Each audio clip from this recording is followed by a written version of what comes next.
A major effort is underway in Plainfield to prevent package thefts. We'll tell you what police are doing and why they say it's so successful.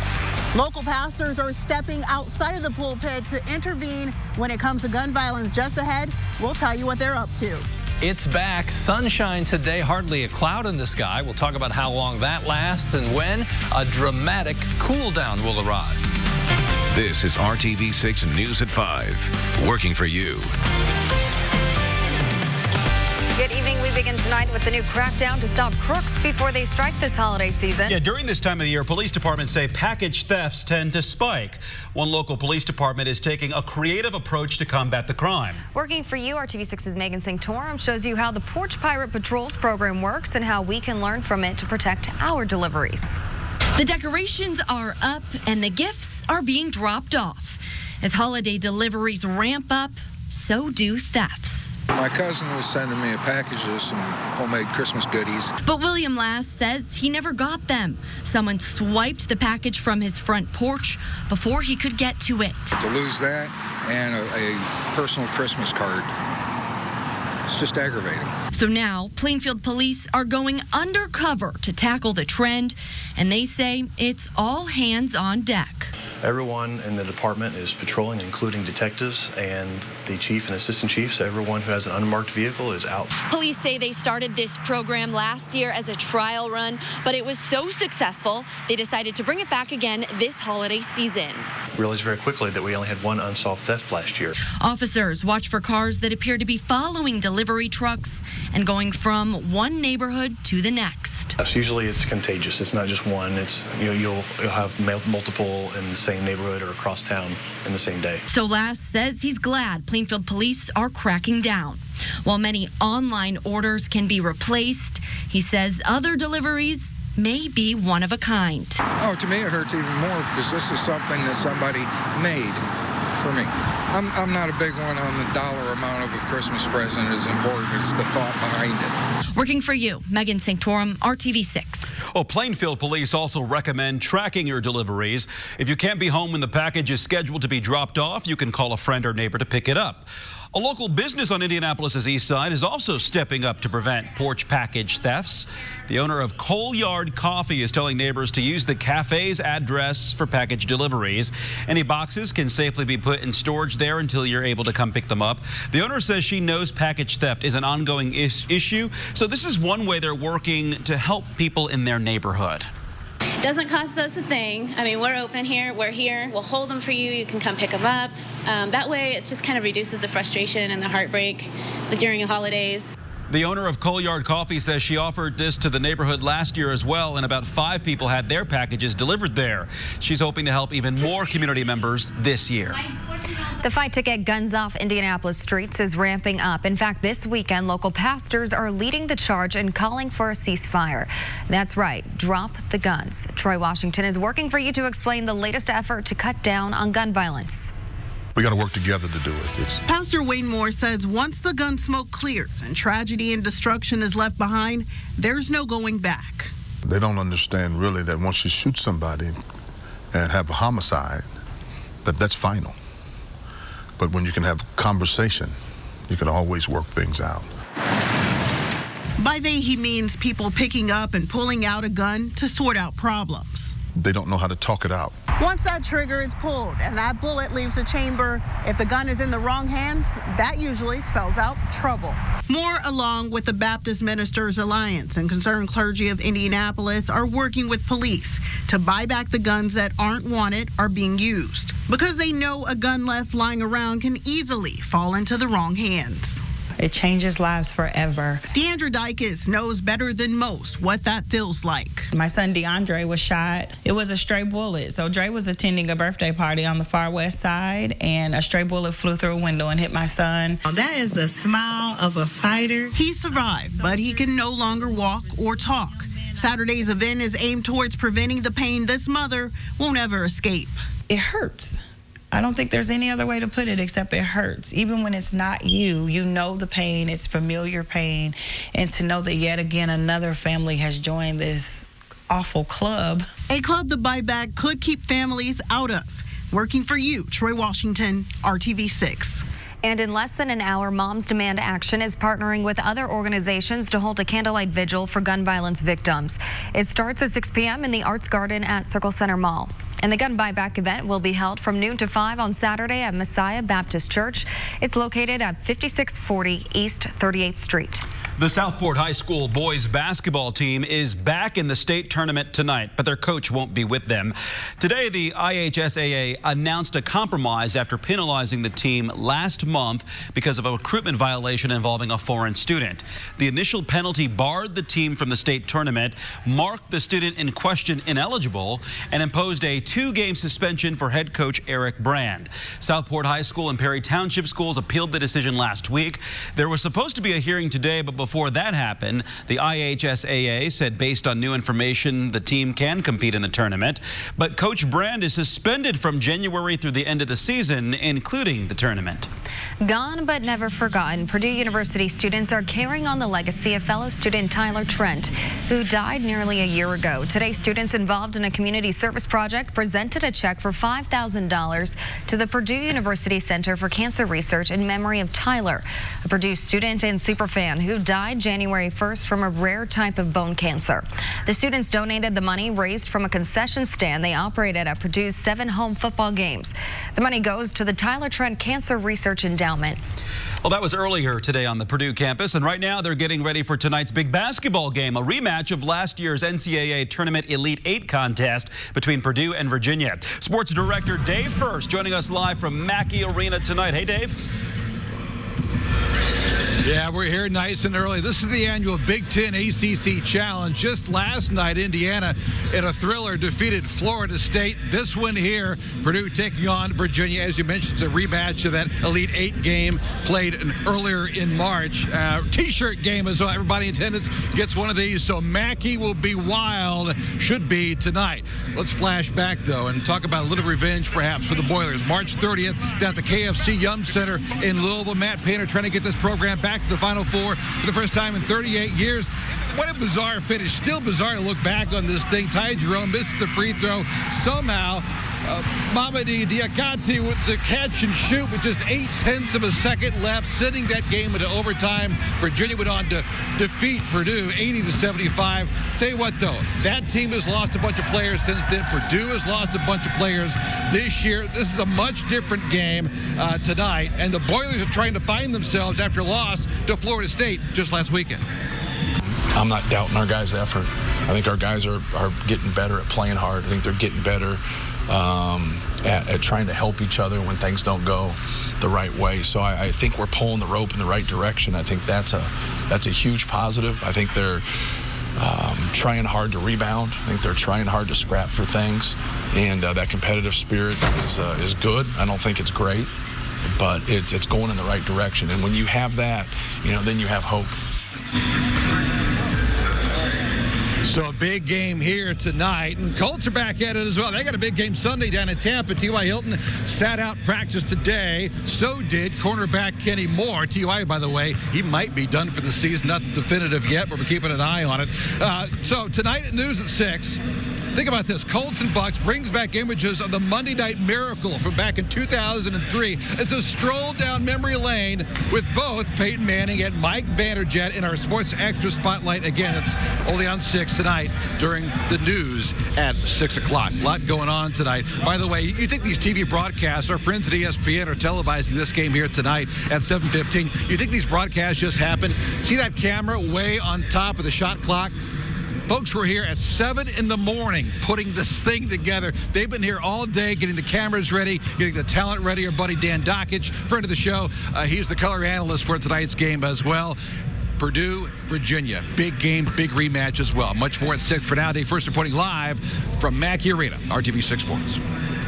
Drivers not paying attention and blocking the entrance to a northeast side fire station. Okay, next. I'm Nicole Griffin tonight, working for you, finding out what you need to know. And just minutes away here at 5, the controversy surrounding the body of a 1930s gangster and the reason a judge is shutting down a relative's request to dig up his grave in Indianapolis. Sky was blue today. I've still got sunshine on my shoulder. What a beautiful look at the western horizon. How long sunshine will last, and then we've got some big temperature swings. I'll define that shortly.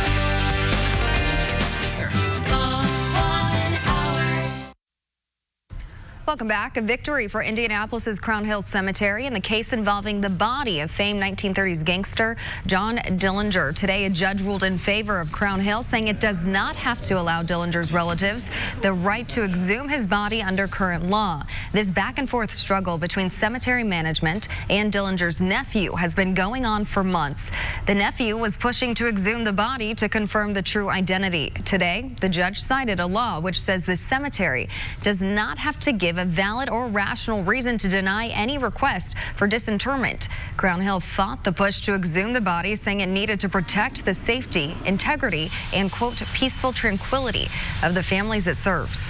The impeachment inquiry into President Trump has entered a second phase with a new round of public hearings. Today, the House Judiciary Committee is hearing from a panel of constitutional scholars interpreting what the founders meant by treason, bribery, or other high crimes and misdemeanors.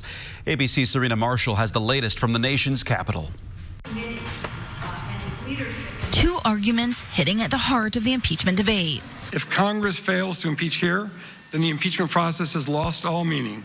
If you're going to accuse a president of bribery, you need to make it stick, because you're trying to remove a duly elected President of the United States. What is a high crime and misdemeanor? That's what four constitutional scholars were asked to answer as the impeachment probe enters a new phase in the House Judiciary Committee. The three law professors invited by Democrats agreeing.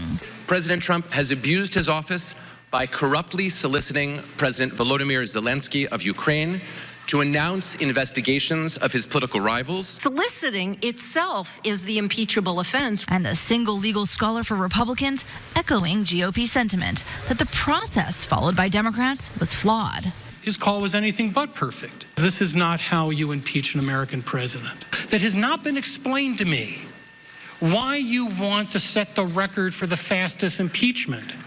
Fast is not good for impeachment. But actually, if Mr. Trump does get impeached, the process in the House will have taken longer than it did for President Clinton in 1998. President Trump weighing in from overseas. It is the most unfair thing that anybody's ever seen. But the White House rejected Democratic offers to participate in the hearing. One of the reasons Democrats argue waiting for the courts to weigh in or the 2020 election isn't an option. We cannot wait for the election to address the present crisis. The integrity of that election is one of the very things at stake. There could be a vote on impeachment in the House Judiciary Committee as soon as next week. We expect Democrats to begin drafting articles of impeachment in the coming days. The House of Representatives setting itself up for a full vote before Christmas. Serena Marshall, ABC News, the Capitol. Right now, first daughter Ivanka Trump is in Indianapolis and getting a lesson in auto racing at the racing capital of the world. She, Commerce Secretary Wilbur Ross, and members of the American Workforce Policy Advisory Board are getting a tour of the Indianapolis Motor Speedway. Governor Eric Holcomb and IMS President Doug Bowles are leading the tour. Ivanka even got to ride around the 2.5-mile oval. Tomorrow, she'll take part in a tour of the Indiana Women's Program and learn about their workforce development program called The Last Mile. Well, how's the Christmas decorating coming at your house? Today at the Ronald McDonald House in Indianapolis, many helping hands are transforming the home into a festive space with a little friendly competition thrown in.